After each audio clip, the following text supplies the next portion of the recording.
الحمد لله والصلاة والسلام على سيدنا محمد وعلى آله وأصحابه أجمعين. أما بعد فأعوذ بالله من الشيطان الرجيم. بسم الله الرحمن الرحيم. وإذ اعتزلتموهم وما يعبدون إلا الله فاهووا إلى الكهف ينشر لكم ربكم من رحمته ويهيئ لكم من أمركم مرفقا. اور ساتھیو، جب تم نے ان لوگوں سے بھی علیحدگی اختیار کر لی ہے اور ان سے بھی جن کی یہ اللہ کا چھوڑ کر عبادت کرتے ہیں، تو چلو اب تم اس غار میں پناہ لے لو. تمہارا پروردگار تمہارے لیے اپنا دامن رحمت پھیلا دے گا اور تمہارے کام میں آسانی کے اسباب مہیا کر دیں گے. یہ سورہ کہف چل رہی تھی اور چند خوش نصیب نوجوانوں کا تذکرہ تھا جنہیں شباب میں، جوانی میں اللہ کے خزانے کی وہ دولت ملی ہے جو روئے زمین کی سب سے بڑی دولت ہے، جسے ایمان کہتے ہیں، جسے ہدایت کا نور کہتے ہیں. یہ وہ خوش نصیب نوجوان ہیں جنہیں جوانی اور شباب میں، جہاں رگوں میں گرم خون ہوتا ہے، ہڈیوں میں گودا ہوتا ہے، حسن و جمال کی کشش ہوتی ہے، اور پھر اس موسم میں اللہ کی بندگی نصیب ہو جائے، ایمان کا نور نصیب ہو جائے، ہدایت کی روشنی مل جائے، تو سچ ہے یہی کہا جا سکتا ہے نصیب بڑے اچھے ہیں ان کے، قسمت بڑی اچھی ہے ان کی، اقبال ان کے بڑے بلند ہیں بھائی، کہ زندگی کے اس موسم میں انہیں وہ دولت ملی ہے جس موسم میں اللہ کو اس دولت کا ملنا سب سے زیادہ پسند ہے. رسول اللہ صلی اللہ علیہ وسلم فرمایا کرتے تھے، الشاب نشا فی عبادت اللہ فهو فی ظل اللہ یوم لا ظل الا ظلہ. جس جوان کی جوانی اس حال میں پروان چڑھے کہ اس کے پیشانی اللہ کے سامنے جھکتی ہو، اس کے سینے میں اللہ پر ایمان کا نور ہو، اس کے اعضاء اور جوارح میں اللہ کی اطاعت کی خوشبو ہو، جس کی جوانی اس حال میں پروان چڑھے کہ وہ اللہ کی بندگی کرتا ہو، تو اللہ رب العزت کل اسے وی آئی پی پروٹوکول دیں گے. کیا؟ اسے اللہ اپنا عرش کا سایہ نصیب فرمائیں گے. حاکموں کا حاکم ہے، بادشاہوں کا بادشاہ ہے. خاص پروٹوکول ان نوجوانوں کے لیے ہے جو جوانی کے موسم کو گناہوں کی گندگیوں سے داغدار نہیں کرتے، جو اپنا شباب گندھا نہیں کرتے، جو اپنی جوانیاں ناپاک نہیں کرتے، جو اپنا خون داغدار نہیں کرتے، بلکہ اللہ کی بندگی میں ان کی جوانی پروان چڑھتی ہے. اللہ انہیں وی آئی پی پروٹوکول دیں گے، جہاں کوئی سایہ کوئی نہیں، جہاں کوئی پناہ گاہ کوئی نہیں، اللہ انہیں اپنے عرش کا سایہ نصیب فرمائیں گے. تو یہ وہ خوش نصیب نوجوان ہیں جنہیں جوانی کے موسم میں ایمان کی روشنی مل گئی. فَمَن يُهْدِ اللَّهُ أَن يَهْدِيَهُ يَشْرَحْ صَدْرَهُ لِلْإِسْلَامِ. جب اللہ ہدایت کا نور دے دیتا ہے تو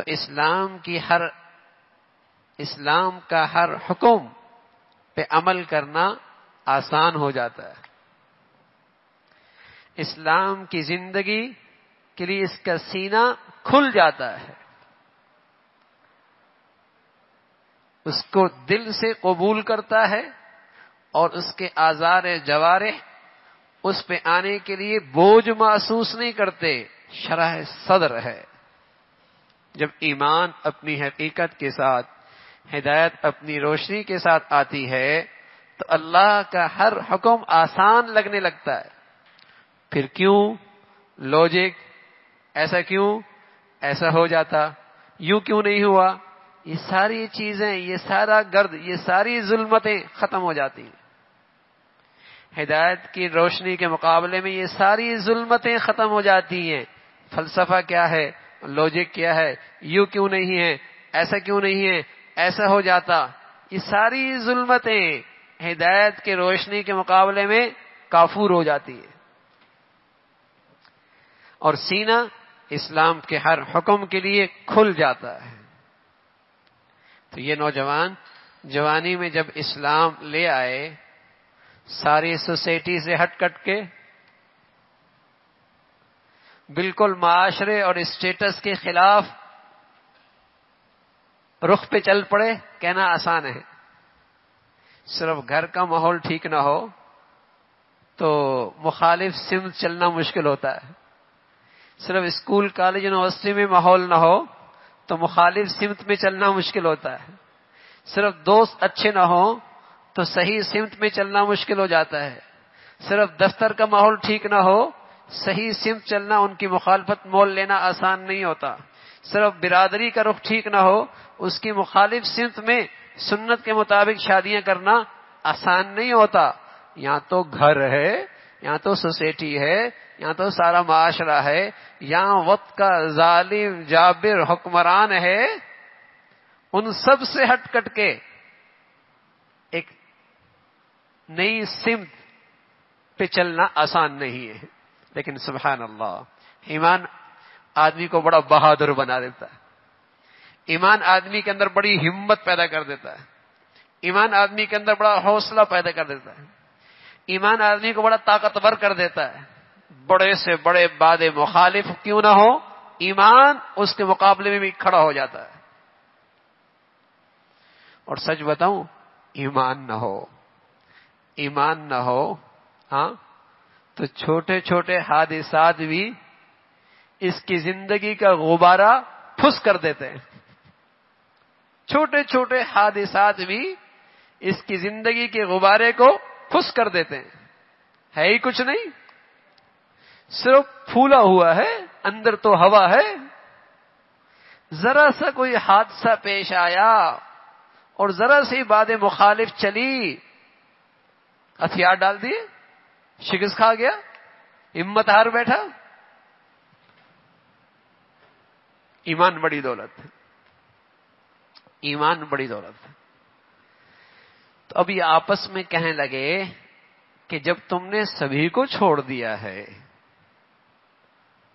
اور جن کی پرستش ہو رہی ہے سوسائٹی میں، معاشرے میں، ان سے بھی تم نے منہ موڑ لیا ہے، اب چلو کوئی جائے پناہ لو کسی غار میں، کچھ دن ان کی نظروں سے اوجھل ہو جاؤ. فہبو الی الکہف، چلو غار میں کچھ دن وہاں پناہ لے لو. جب لوگوں کی زبانیں خاموش ہو جائیں گی، تمہارے تذکرے مٹ جائیں گے، پھر کسی راہ پہ چل نکلنا.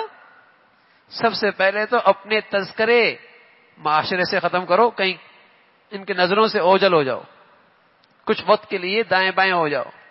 فہو الی الکہف. لیکن ساتھ یہ بھی کہہ رہے ہیں ینشر لکم ربکم من رحمتی، جس رب کے سہارے نکلے ہو وہ تمہیں بے یارو مددگار نہیں چھوڑے گا. جس رب پر تم نے اعتماد کیا ہے، ایمان لائے ہو، وہ تمہیں بے یارو مددگار نہیں چھوڑے گا. اس کی مدد تم اپنی آنکھوں کے سامنے دیکھو گے، اس کی نصرت تم اپنی آنکھوں کے سامنے دیکھو گے. تو یہی کہہ رہے بھائی، وَإِذِ اعْتَزَلْتُمُوهُمْ، ساتھیو جب تم نے ان لوگوں سے بھی علیحدگی اختیار کر لی، وَمَا يَعْبُدُونَ، اور ان سے بھی جن کی یہ اللہ کو چھوڑ کر عبادت کرتے ہیں، فَهْوُوا إِلَى الْكَهْفِ، تو چلو اب تم اس غار میں پناہ لے لو. يَنشُرْ لَكُمْ رَبُّكُمْ مِنْ رَحْمَتِهِ، تمہارا پروردگار تمہارے لیے دامن رحمت پھیلا دے گا. وَيُهَيِّئْ لَكُمْ مِنْ أَمْرِكُمْ مِرْفَقًا، اور تمہارے کام میں آسانی کے اسباب مہیا کر دے گا. مشکل بہت ہے، مشکل بہت ہے، رکاوٹیں بہت ہیں. بظاہر بہت بڑی ایک آزمائش سامنے کھڑی ہے، کہاں جائیں گے؟ کہاں جائیں گے؟ لیکن سبحان اللہ، وعلی اللہ فلیتوکل المؤمنون، ایمان والا تو اللہ پہ بھروسہ کرتا ہے۔ اس لیے میرے عزیزو، اگر اللہ کی ذات پہ ایمان ٹھیک ہو تو ڈپریشن کبھی نہیں ہوگا، ڈپریس کبھی نہیں ہوگا، مایوسی کبھی نہیں ہوگی۔ اگر اللہ کی ذات پہ ایمان ٹھیک ہو نا، ڈپریشن کبھی نہیں ہوگا، ڈپریس کبھی نہیں رہے گا۔ اگر اللہ کی ذات پہ بھروسہ اور اعتماد ٹھیک ہو، کیوں؟ اس لیے کہ اللہ پہ ذات پہ بھروسہ کرنے کا مطلب یہ ہے جہاں سارے راستے بند ہوتے ہیں وہاں اللہ کی قدرت کا راستہ تو کھلا ہوتا ہے، جہاں سارے اسباب جواب دیتے ہیں وہاں اللہ اپنا نظام چلاتا ہے۔ یہ اس سورت کا بہت بڑا سبق ہے۔ آج ساری زندگی اسباب کے گرد گھومتی ہے، اور جب اسباب نظروں سے اوجھل ہو جائیں، ہاتھوں سے دور ہو جائیں، اختیار میں نہ رہیں، آدمی مایوس ہو جاتا ہے۔ ایسا ہی ہے نا بھائی، مایوس ہو جاتا ہے۔ اس سورت کا بنیادی، اس واقعے کا بنیادی سبق یہی ہے، ارے بھائی اس اسباب سے بھی ایک بڑی طاقت ہے، وہ جس ذات نے ان اسباب کو پیدا کیا ہے، اس کو نہ بھولو۔ وہ تمہاری زندگی سے اوجھل نہ ہو، اس کی قدرت، اس کی طاقت، اس کا علم، سبحان اللہ، وہ بہت بڑی ہے۔ تو اس واقعہ کا سب سے بڑا سبق آپ کو قدم قدم پہ ملے گا کہ اسباب سے بڑھ کر ایک اور چیز ہے، وہ اللہ کی قدرت ہے۔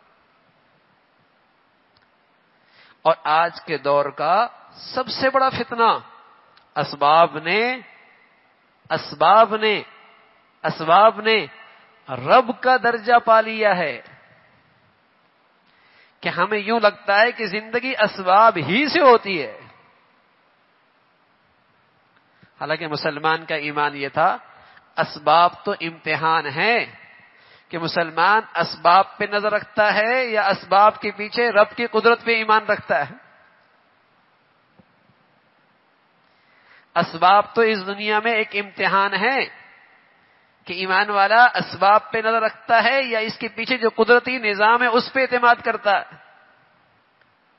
اس لیے مسلمان ڈاکٹر کیا کرتا تھا، جب اسباب کے درجے میں مرض کی تشخیص بھی کر لیتا اور مرض تک پہنچ بھی جاتا، دوائی بھی صحیح تجویز ہو جاتی، ہاں پھر بھی لکھتا هو الشافی۔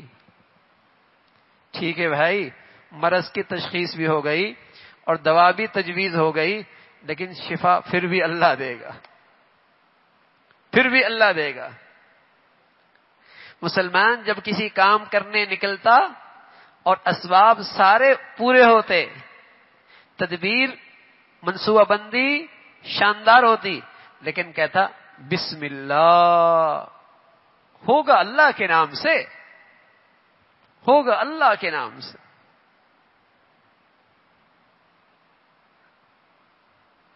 کوئی کام اسباب کے مطابق ہو گیا تو یہ نہیں کہتا کیا شاندار منصوبہ بندی ہوئی ہے، بلکہ کہا کرتا تھا ماشاء اللہ، وہ ہوا جو اللہ نے چاہا۔ اسباب سے وہ نتیجہ نکلا، منصوبہ بندی سے وہ نتیجہ نکلا جس کے لیے وہ منصوبہ بندی ہوئی تھی۔ یہ نہیں کہتا کیا زبردست منصوبہ بندی کی ہے، کیا شاندار پلاننگ ہوئی ہے، ہاں کہتا ہے ماشاء اللہ، وہ ہوا جو اللہ نے چاہا۔ بظاہر کام کرنے کے سارے نقشے ٹھیک ہیں، بظاہر نتیجہ 100% یقینی ہے ان اسباب سے، لیکن کہتا ہے نا انشاءاللہ ہوگا تب جب اللہ چاہے گا۔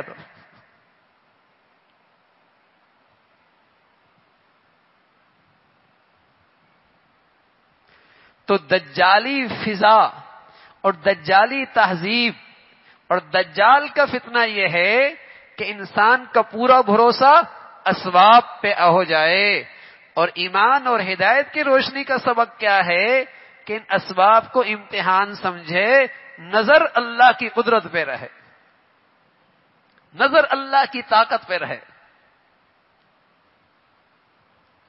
اور ان نوجوانوں کے اس واقعے سے یہ سبق یاد کرایا جا رہا، یہی سبق یاد کرایا جا رہا کہ اللہ بہت بڑا ہے، اللہ بہت بڑا۔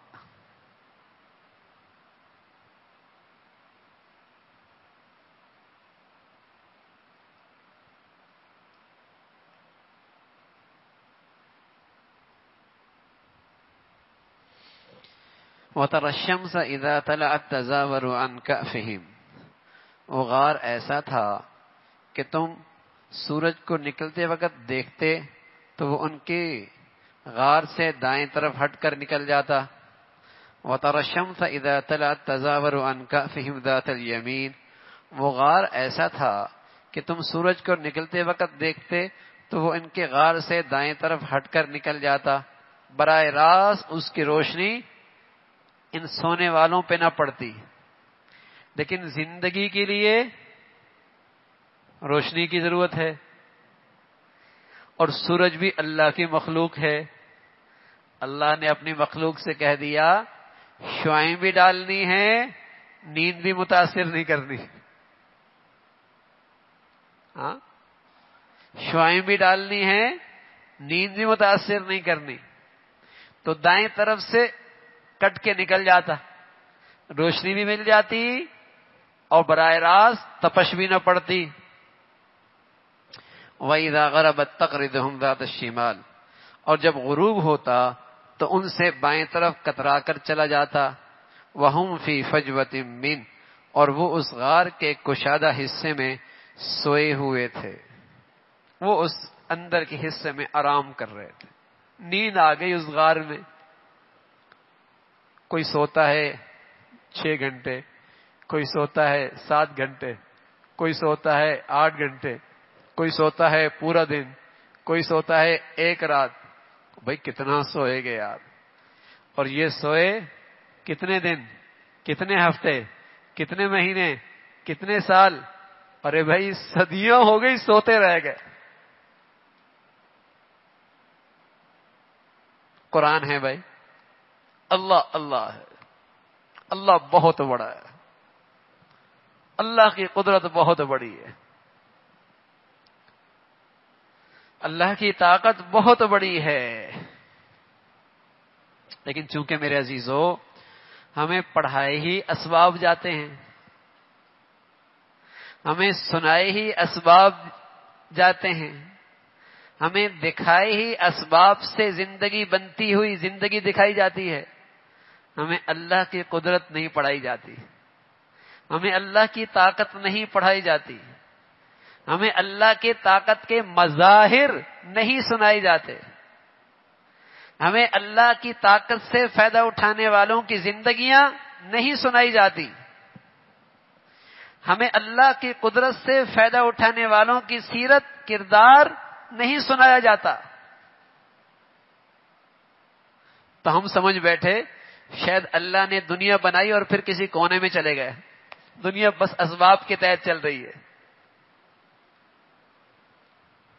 ہمارا ذہن یہ بن گیا کہ اللہ نے دنیا تو بنا دی، بس پھر ایک طرف اب جو ہو رہا ہے بس اسباب کے تحت ہو رہا ہے، اس کے علاوہ کچھ نہیں ہے۔ اس لیے کہ ہمیں زندگی بھر اسباب کی زندگی پڑھائی گئی، سنائی گئی، دکھائی گئی، اور اسباب سے جن لوگوں نے نفع اٹھایا، فائدہ اٹھایا، انہی کی زندگی کریکٹر دکھایا گیا۔ جنہوں نے اللہ کی قدرت سے نفع اٹھایا، اللہ کی قدرت سے فائدہ اٹھایا، اللہ کی قدرت کے جو مظاہر ہیں وہ تو ہم نے کبھی سنی نہیں، نہ ہمیں کبھی سنائے گئے۔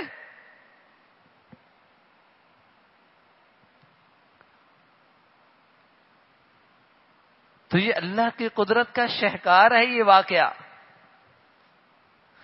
اللہ کی قدرت کا بہت بڑا مظاہرہ ہے۔ سلا دیا، سوتی رہ گئے. سبحان اللہ. دیکھیے بھائی، دیکھیے کیا ہے اللہ کی قدرت. ذالک من آیات اللہ، یہ سب کچھ اللہ کی نشانیوں میں سے ایک نشانی ہے. اللہ کی قدرت کی نشانیوں میں سے ایک نشانی ہے کہ ان لوگوں کا غار میں پناہ لینا، اتنے لمبے عرصے تک سوتے رہنا، دھوپ سے محفوظ رہنا، یہ اللہ کی قدرت کا نظام، اللہ کی حکمت کا نظام، اللہ کی قدرت کا مظہر اللہ نے کیا ہے نا. اور اس لیے اللہ نے قرآن میں محفوظ کر دیا کہ ہم ہمیشہ اللہ کی قدرت پہ نظر رکھ کر اللہ کی بندگی کیا کریں، اللہ کی قدرت پہ نظر رکھ کر اللہ سے سوال کیا کریں، اللہ کی قدرت پہ نظر رکھ کے اللہ کے سامنے جھولی پھیلایا کریں. اللہ کی قدرت بہت بڑی ہے بھائی. ہم دیکھتے ہیں بس اوقات نظر نہیں کرتے، توجہ نہیں کرتے. آپ انڈا ابال لیں، انڈا ابال لیں، چھلکا اتار دیں، اس کو 2 ٹکڑے کر دیں، زردی نظر آئے گی نا. اور اسی انڈے کو کچھ دنوں کے لیے مرغی کے پروں کے نیچے رکھ دیں، چوزا نکل آئے گا. اللہ کی شان.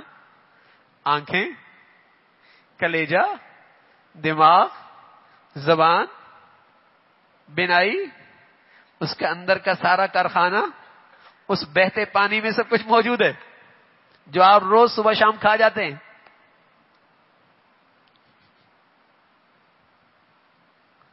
یہ اللہ کی قدرت نہیں ہے، لیکن نظر نہیں کرتے. کیا شان ہے اس کی. کہاں سے آتا ہے یہ چوزا؟ بہتے پانی سے.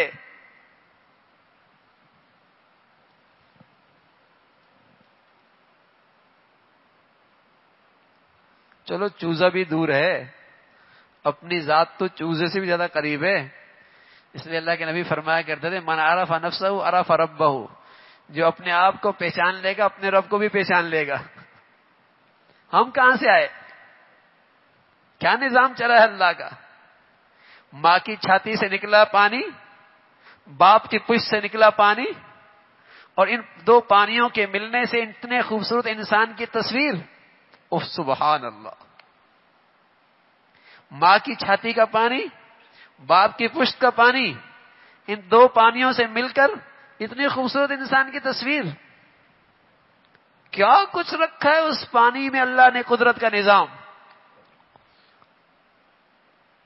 الذی خلقک فسواک فعدلک فی ای صورت ما شاء رکبک. کیا نظام ہے یہ؟ کتنی بڑی اللہ کی قدرت ہے بھائی. لیکن جب ہم اس سے سوال کرنے لگتے ہیں ایسا لگتا ہے ایسی ذات سے مانگ رہے ہیں جس کے ہاتھ میں کچھ نہیں ہے. بڑی بے دلی سے، بڑی بے یقینی کی کیفیت، بڑی بے دلی سے، بڑی بے یقینی کی کیفیت. رسمن ہاتھ پھیلا دیے. اس کی قدرت کا یہ نظام نہ دماغ میں ہوتا ہے نہ آنکھوں کے سامنے ہوتا ہے. اللہ بہت قدرت والا ہے، اس کی طاقت بہت بڑی. ذالک من آیات اللہ، یہ سب کچھ اللہ کی نشانیوں میں سے ایک نشانی ہے. من یہد اللہ فہو المہتد، جسے اللہ ہدایت دے دے وہی ہدایت پاتا ہے. سبحان اللہ. میرے عزیزو، اس پہ اللہ کا شکر ادا کیجئے کہ ہماری عقل، ہماری دانش سب دھری کی دھری رہ جائے اگر اللہ کا مجھ اور آپ پر اپنا فضل نہ ہوتا. مجھ اور آپ پر اللہ کی مہربانی نہ ہوتی. لوگوں نے چاند پر نشست بنا لی، ہواؤں کو قابو کر لیا، روشنی پہ کنٹرول کر لیا، سب کچھ کر لیا، لیکن بدقسمتی سے اللہ کی قدرت سمجھ میں نہیں آئی. ہاں، وہ اللہ کی رحمت سے محروم رہے. تو میرے عزیزو، اللہ نے جو ہمیں ایمان کی روشنی دے دی ہے، یہ سب مولا کی مہربانیاں ہیں. من یہد اللہ فہو المہتد، جسے اللہ ہدایت دے دے وہی ہدایت پاتا ہے. ومن یضلل فلن تجد لہ ولیا مرشدا، جسے وہ گمراہ کر دے اس کا تمہیں ہرگز کوئی مددگار نہیں مل سکتا جو اسے راستے پہ لائے. جس سے اللہ رب العزت ہدایت کی توفیق چھین لے، اس کی کرتوتوں کی وجہ سے، اس کی بدعمالیوں کی وجہ سے، اس کی ناشکری کی وجہ سے، اس کی ناقدری کی وجہ سے، پھر اسے کون ہدایت پہ لا سکتا ہے؟ پھر اسے کون ہدایت پہ لا سکتا ہے؟ اللہ ہدایت کسے دیتا ہے؟ قرآن نے بتایا ہے، واللہ یہدی الیہ من ینیب، اللہ اسے ہدایت دیتا ہے جو اللہ سے ہدایت مانگتا ہے، جو اللہ کے ہاں ہدایت کا طالب بنتا ہے، جو اپنے آپ کو ہدایت کا محتاج بناتا ہے، جو آپ اللہ کے سامنے اپنے آپ کو فقیر بناتا ہے، اے اللہ اس دولت دے دے. واللہ یہدی الیہ من ینیب، جو طالب بنتا ہے، جو محتاج بنتا ہے، اور کوئی غرور کرے، تکبر کرے، بے نیازی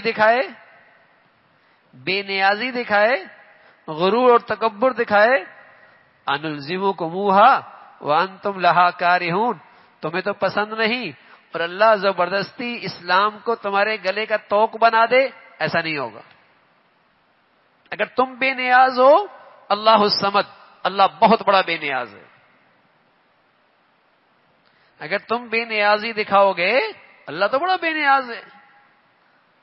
ساری دنیا ایک کافر فاسق کی طرح ہو جائے، اس کی سلطنت میں کوئی فرق نہیں آنا، اور ساری دنیا ایک متقی پرہیزگار کی طرح ہو جائے، اللہ کی شان میں کوئی نہیں اضافہ ہونا، وہ بڑا بے نیاز ہے.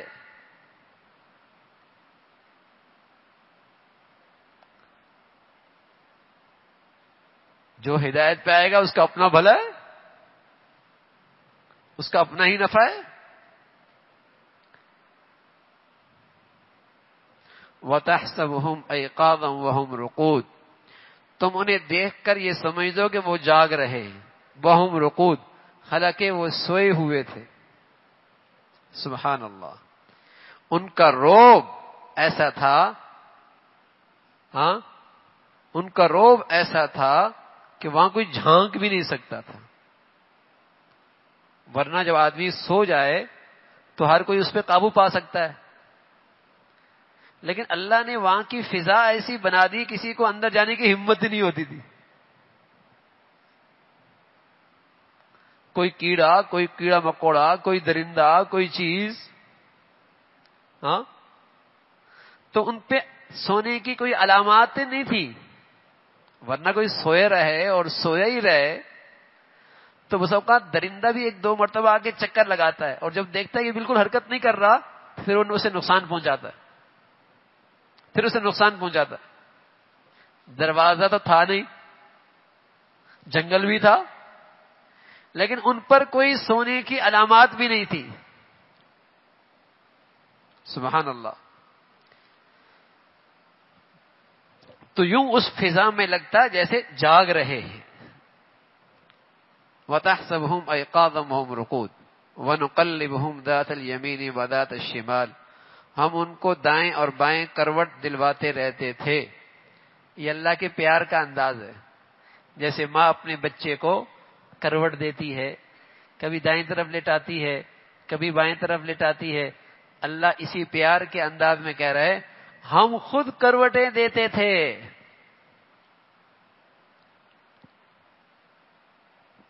کیا بات ہے بھائی.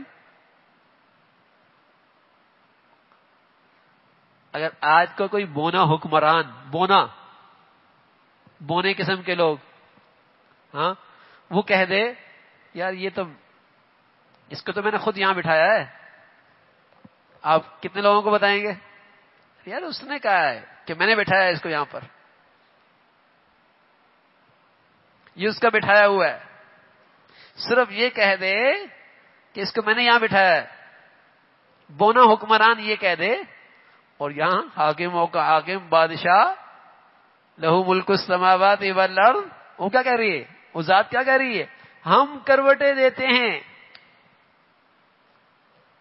تو میرے پیارو، اللہ کے بن کے دیکھو تو صحیح، پھر اللہ کا پیار کا کیا انداز ہے؟ اللہ کے لیے کچھ کر کے تو دیکھو، پھر دیکھو اللہ تمہارے لیے کیا کرتا ہے۔ کچھ اللہ کے لیے قربان تو کرو، پھر دیکھیے اللہ کیسے قدر کرتا ہے۔ وَنُقَلِّبُهُمْ ذَاتَ الْيَمِينِ وَذَاتَ الشِّمَالِ وَقَلْبُهُمْ بَاسِطٌ ذِرَاعَيْهِ بِالْوَصِيدِ، ان کا کتا دہلیز پر اپنے دونوں ہاتھ پھیلائے ہوئے بیٹھا تھا، چوکیداری کر رہا تھا۔ اس پر علماء نے لکھا ہے کہ اس کتے کے دل میں ان نیک لوگوں کی ایک قدر تھی اور وہ ان کے ساتھ ہو لیا۔ اچھے لوگوں کا کتا ساتھ ہو گیا تو اللہ نے اس کا تذکرہ بھی قرآن میں اچھے لوگوں کا ذکر کر دیا۔ اور اگر کوئی انسان اچھے لوگوں کے ساتھ ہو جائے تو بتائیے اسے کیا مقام بن جائے گا؟ اس سے کیا مقام ہو جائے گا؟ کتا ہو کر جب اس نے اچھوں کا ساتھ نہیں چھوڑا تو جب اللہ نے اچھوں کی تعریف کی تو ذکر اس کا بھی آ گیا۔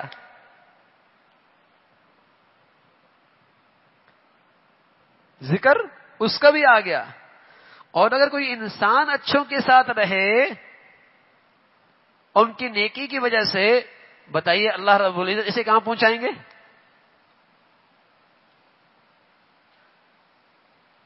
باغ میں پھول بھی ہوتے ہیں، کانٹے بھی ہوتے ہیں، لیکن جب کانٹا پھول کے ساتھ ہو جائے تو باغ سے کانٹے کو بھی نہیں نکالا جاتا، حالانکہ ہے کانٹا، لیکن پھول کے ساتھ ہو گیا تو باغ میں اسی بھی جگہ مل گئی، باغ میں اسی بھی جگہ مل گئی۔ ارے میرے عزیزو، ہم کمزور صحیح، لیکن اللہ کے نیک بندوں سے اگر محبت اور ساتھ ہو جائے تو اللہ ہمیں اپنی رحمت کے باغ سے نہیں نکالے گا۔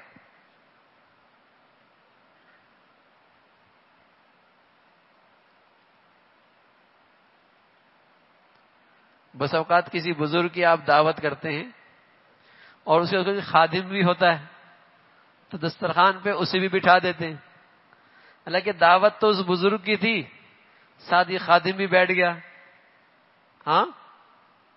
ہاں بھائی، اچھوں کے ساتھ بیٹھو گے دسترخوان پہ وہ بھی مل جائے گا جو انہیں مل رہا ہے۔ تو ایسی اللہ رب العزت تو بڑے قدردان ہیں، اللہ تو بڑے قدردان۔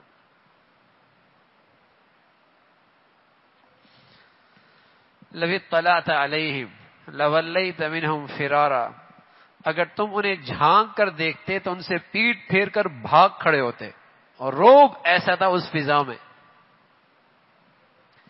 وَلَمُلِئْتَ مِنْهُمْ رُعْبًا، اور تمہارے اندر ان کی دہشت سما جاتی۔ سبحان اللہ، اللہ کی قدرت ہے نا بھائی، بچانا چاہے، حفاظت کرنا چاہے، بچانا چاہے، حفاظت کرنا چاہے، کون بال بیگا کر سکتا ہے؟ روب یہ کون ڈالتا ہے؟ اللہ دلوں میں ڈالتا ہے نا۔ کون سے اسباب ہیں یہاں حفاظت کے؟ اللہ بہت بڑا ہے، اللہ کی قدرت بہت بڑی ہے۔ تو یہ اللہ کی قدرت سمجھانے کے لیے ہے یہ واقعہ۔ وَلَمُلِئْتَ مِنْهُمْ رُعْبًا وَكَذَلِكَ بَعَثْنَاهُمْ لِيَتَسَاءَلُوا بَيْنَهُمْ، جیسے ہم نے انہیں سلایا تھا اسی طرح ہم نے انہیں اٹھا دیا تاکہ وہ ایک دوسرے سے پوچھ گچھ کریں کہ بھئی کتنے دن سوئے، کتنے دن سوئے، اب اٹھ گئے۔ قال قائل منهم کم لبثتم، ان میں سے ایک کہنے والے نے کہا تم اس حالت میں کتنی دیر رہے ہوگے؟ قالوا لبثنا یوما او بعض یوم، کچھ لوگوں نے کہا ایک دن یا ایک دن سے کچھ کم نیند میں رہے ہوں گے۔ اللہ اکبر، ہفتہ نہیں، مہینے نہیں، سال نہیں، صدیاں سو گئے، اور کیا کہہ رہے؟ ایک دن۔ اچھا کوئی کہانی بھی نہیں ہے، قرآن ہے۔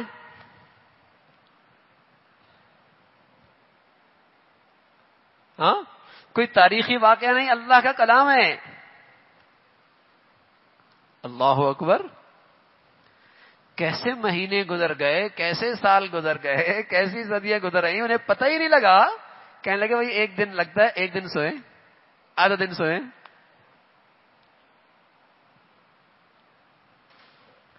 نہ جوان سے بوڑھے ہوئے، نہ سر کے بال سفید ہوئے، نہ دانت گرے، نہ ان کے اعصاب کمزور ہوئے۔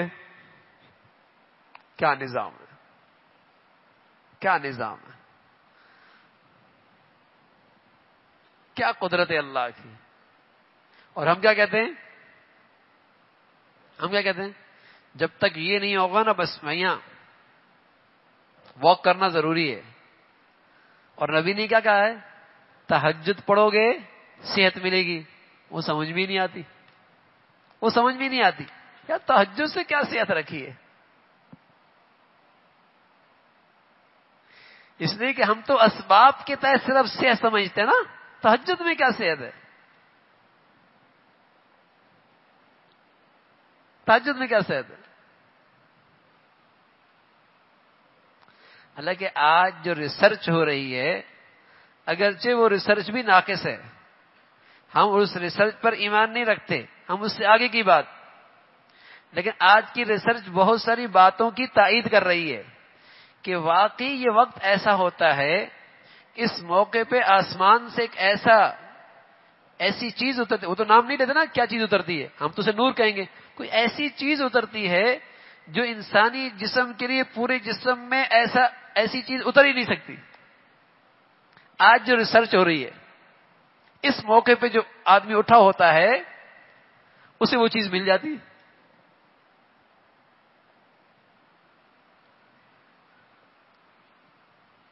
تو ہمارا ایمان تو یہ ہے کہ اللہ کی حکمت، اللہ کی قدرت اسباب سے بھی آگے کی چیز ہے۔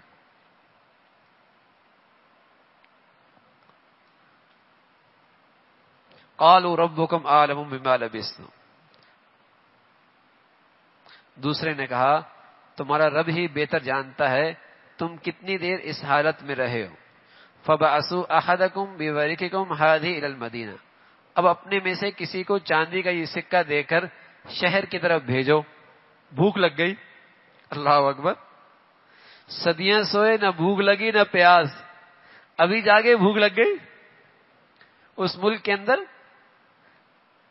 چاندی کے سکے چلتے تھے جو ان کے پاس موجود تھے، بھائی کسی کو بھیجو کھانا لے کے آئے، ذرا احتیاط سے جانا بھائی، کسی کی نظر نہ پڑ جائے، کوئی دیکھ نہ لے۔ اور ایسے ہوٹل والے کے پاس جانا جو کھانا بھی حلال دے، لقمہ حلال ہو، لقمہ حلال ہو۔ اللہ حفاظت فرمائے۔ مفسرین نے لکھا ہے کہ حرام کے لقمے کا ایک بڑا اثر ہے کہ اولاد فرما بردار نہیں رہتی، اولاد فرما بردار نہیں رہتی، اولاد میں فساد آ جاتا ہے، اولاد میں فساد آ جاتا ہے۔ اور کیوں نہ آئے؟ اس لیے کہ رسول اللہ صلی اللہ علیہ وسلم فرمایا کرتے تھے جس جسم کی پرورش لقمہ حرام سے ہو وہ تو جہنم کا ایندھن ہی بنے تو اچھا ہے، وہ تو جہنم کا ایندھن ہی بنے تو اچھا ہے، وہ جنت میں جانے کے لائق نہیں ہے۔ حلال، اس لیے کہ لقمہ حرام یہ اندر کی ساری ایمان کے نور کو، ہدایت کے نور کو ظلمت سے بدل دیتا ہے۔ اس کی ظلمت بہت خطرناک ہوتی ہے۔ حرام کے لقمے سے عبادات میں سستی آ جاتی ہے، نیکیاں زندگی سے نکل جاتی ہیں، گناہوں کی رغبت، شوق بڑھ جاتا ہے، گندگی کی طرف طبیعت مائل ہونے لگتی ہے، نیکیوں اور اطاعت سے دل اچاہٹ ہونے لگتا ہے. نحوست ہے، سمجھدار لوگ تھے کہ بھائی احتیاط سے کھانا لے کے آنا، احتیاط سے، کسی اچھے آدمی کے پاس سے.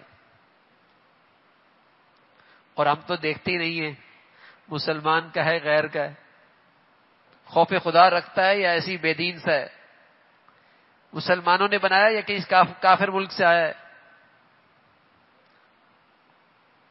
مشہور ہونا چاہیے، بس برانڈ ہونا چاہیے. کیا کہتے ہیں؟ ہاں، برانڈ اچھا ہونا چاہیے بس، باقی جیسا بھی ہو. تو کہنے لگے فَبَعَثُوا أَحَدَكُمْ بِوَرِقِكُمْ هَٰذِهِ إِلَى الْمَدِينَةِ، تمہارا رب ہی بہتر جانتا ہے کہ تم کتنی دیر اس حالت میں رہے ہو، اب اپنے میں سے کسی کو چاندی کا یہ سکہ دے کر شہر کی طرف بھیجو. فَلْيَنظُرْ أَيُّهَا أَزْكَىٰ طَعَامًا، وہ جا کر دیکھ بھال کرے کہ کس کے کون سے علاقے میں زیادہ پاکیزہ کھانا مل سکتا ہے. فَلْيَأْتِكُمْ بِرِزْقٍ مِّنْهُ، اور پھر تمہارے پاس وہاں سے کچھ کھانے کو لے آئے. وَلْيَتَلَطَّفْ وَلَا يُشْعِرَنَّ بِكُمْ أَحَدًا، اور اسے چاہیے کہ ہوشیاری سے کام کرے، کسی کو تمہاری خبر نہ ہونے دے، احتیاط سے جائے، آرام سے جائے. یہ جو لفظ ہے نا وَلْيَتَلَطَّفْ، یہ قرآن کا لفظ ہے جو پورے قرآن کا درمیان ہے، پورے قرآن کا درمیان یہ لفظ ہے وَلْيَتَلَطَّفْ. ادھر کے کتنے کلمات ہیں، آگے کتنے کلمات ہیں، اس کا درمیان یہ لفظ ہے وَلْيَتَلَطَّفْ. یہاں کوئی بھی لفظ استعمال ہو سکتا، کوئی بھی لفظ سے، لیکن لفظ کون سا استعمال ہوا ہے؟ لطف، لام طا فا، لطف، نرمی. سبحان اللہ. مطلب یہ ہے کہ قرآن میں اللہ کے غصے کا بھی تذکرہ ہے، اللہ کے جلال کا بھی ذکر ہے، اللہ کے غضب کا بھی تذکرہ ہے، لیکن قرآن پر سب سے زیادہ جو چیز غالب ہے وہ اللہ کا لطف اور اس کی مہربانی غالب ہے، اللہ کی رحمت غالب ہے. درمیان کیا ہے؟ وَلْيَتَلَطَّفْ، لطف. لطف اردو میں استعمال ہوتا نا، لطافت، نرمی. تو بہرحال یہ آپس میں کہنے لگے احتیاط سے جانا بھائی، کسی کی نظر نہ پڑے، کوئی دیکھ نہ لے. ٹھیک ہے بھائی، انشاءاللہ. جزاکم اللہ خیر. سبحانک اللہ وبحمدک، اشہد ان لا الہ الا اللہ، نستغفرک ونتوب الیک. ہمت نہیں تھی. کل پوری رات میرا سفر تھا، رات 2 بجے کی فلائٹ تھی، تو ظاہر ہے اس سے پہلے تو آدمی سو نہیں سکتا.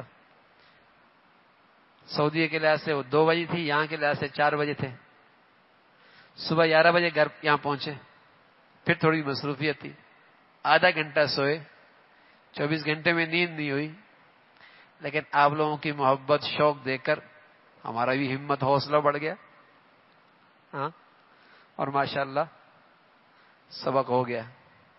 تو آپ سے یہی گزارش ہے کہ اس سورت کو آپ نے یاد بھی کرنا ہے، ٹھیک ہے نا. اور جو اس کا سبق ہے، اللہ کی قدرت کو ہمیشہ اپنے سامنے رکھا کریں، اللہ کی طاقت کو اپنے سامنے رکھا کریں. اسباب ایک امتحان ہے، اس کے پیچھے ایک اور چیز ہے جو اسباب کا پیدا کرنے والی ذات ہے. ہمیشہ اس پہ نظر رہے اور زندگی کے تمام فیصلے اس ذات کو سامنے رکھ کے کیے جائیں. اللہ بھائی عمل کی توفیق نصیب فرما دے.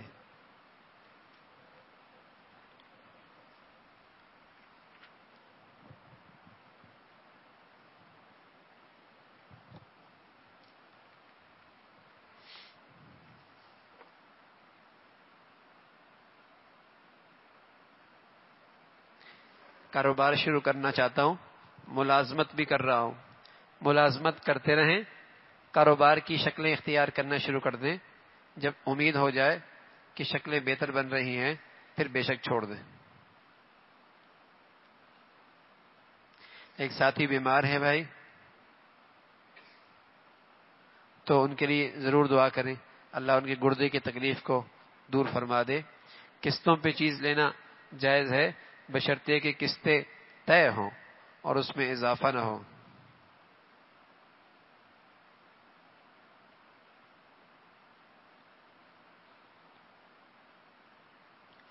گناہ ہو جاتا ہے، توبہ کر لیتا ہوں، لیکن توبہ پہ استقامت نہیں رہتی۔ بھائی سچی توبہ کریں اور توبہ میں تھوڑا سا اہتمام کریں، نہا لیں، کپڑے پہن لیں، 2 رکعت نفل پڑھیں اور پھر رونے کی شکل بنائیں اور تھوڑی سی ندامت کی کیفیت پیدا کریں، اور پھر بھائی توبہ کی استقامت کے لیے سب سے بڑی ضرورت اور سب سے بڑی چیز اپنی صحبت بدلیں، اپنے دوست بدلیں، اپنا ماحول بدلیں۔ آپ کو پتہ ہے نا، ایک شخص نے 99 قتل کیے اور 99 قتل کرنے کے بعد ایک اور کے پاس گیا، بھائی میری بخشش ہو جائے گی؟ کہا تیری کوئی توبہ قبول کوئی نہیں ہونی۔ اس نے اس کو بھی نمٹا دیا، سینچری پوری ہو گئی بھائی، ہاں 100 پورے ہو گئے۔ اب وہ کسی عالم دین کی خدمت میں گیا کہ بھائی توبہ ہو سکتی ہے؟ کہا بھائی توبہ کیوں نہیں ہو سکتی؟ بالکل توبہ ہو سکتی ہے، توبہ ہو سکتی ہے، بس یہ کرنا اس ماحول سے نکل جانا، اس ماحول سے جہاں رہتے ہو اس ماحول سے نکل جاؤ۔ وہ چل پڑا، اللہ کی شان، راستے میں موت آ گئی۔ اب وہ فرشتے لینے آ گئے، جہنم والے بھی قاطر ہے بھائی۔ دوسرا کہنے لگا توبہ کر کے نکلا ہے، اس بری صحبت سے نکلا ہے، تو ہاں نپائی ہونے لگی۔ اللہ اکبر، اللہ نے وہ زمین سمٹ دی جس طرف جا رہا تھا، وہ قریب کر دی، اچھی صحبت والی، اور جنت والے فرشتے اس کو لے کے چل دیے۔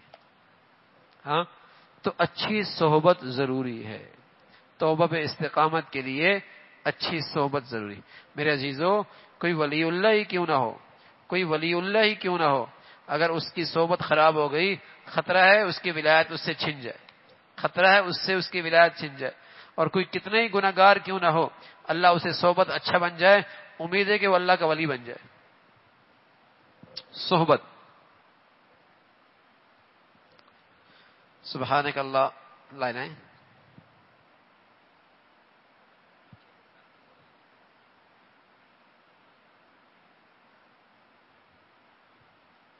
صحت کی دعا، بیمار ہیں، نماز میں خیالات آتے ہیں، نماز سے پہلے 2 رکعت حاجت کے پڑھ لیا کریں، اے اللہ خشوع والی نماز نصیب فرما۔ اگر 2 رکعت کا وقت نہ ہو تو 1-2 منٹ اللہ سے مانگ لیا کریں، بغیر ہاتھ اٹھائے بے شک، کہ اے اللہ خشوع والی نماز نصیب فرما، انشاءاللہ بہت بہتری آئے گی۔ تہجد کی نماز میں کس طرح اٹھا جائے؟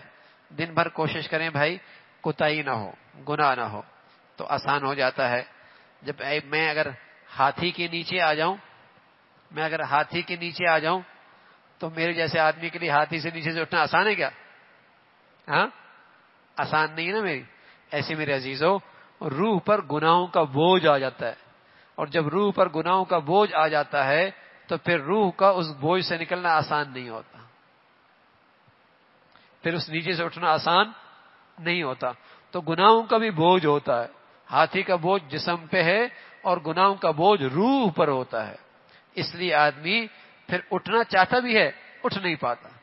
نماز کی اہمیت کا اندازہ ہے لیکن نماز پڑھتا ہی نہیں، فجر پڑھتا ہی نہیں، اس روح پر بوجھ ہے گناہوں کا جس کی وجہ سے بیچارہ اٹھ ہی نہیں پاتا۔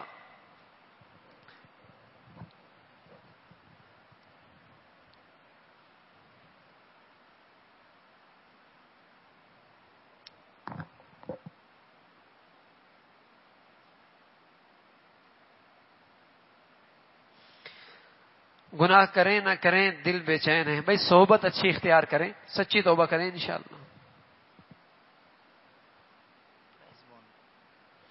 پریز بونڈ استعمال کر سکتے ہیں انعام والے؟ نہیں بھائی،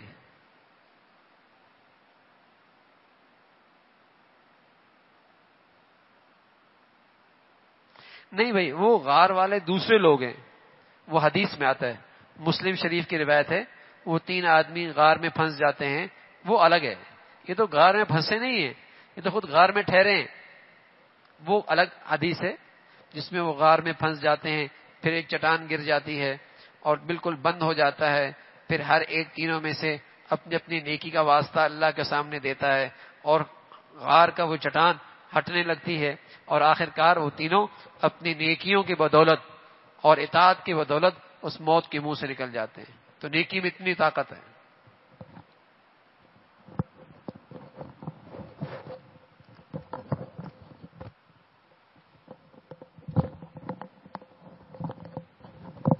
جو اعتکاف والے ساتھی ہیں اور جو ان کے ساتھ احباب آئے ہوئے ہیں وہ یہیں تشریف رکھیں.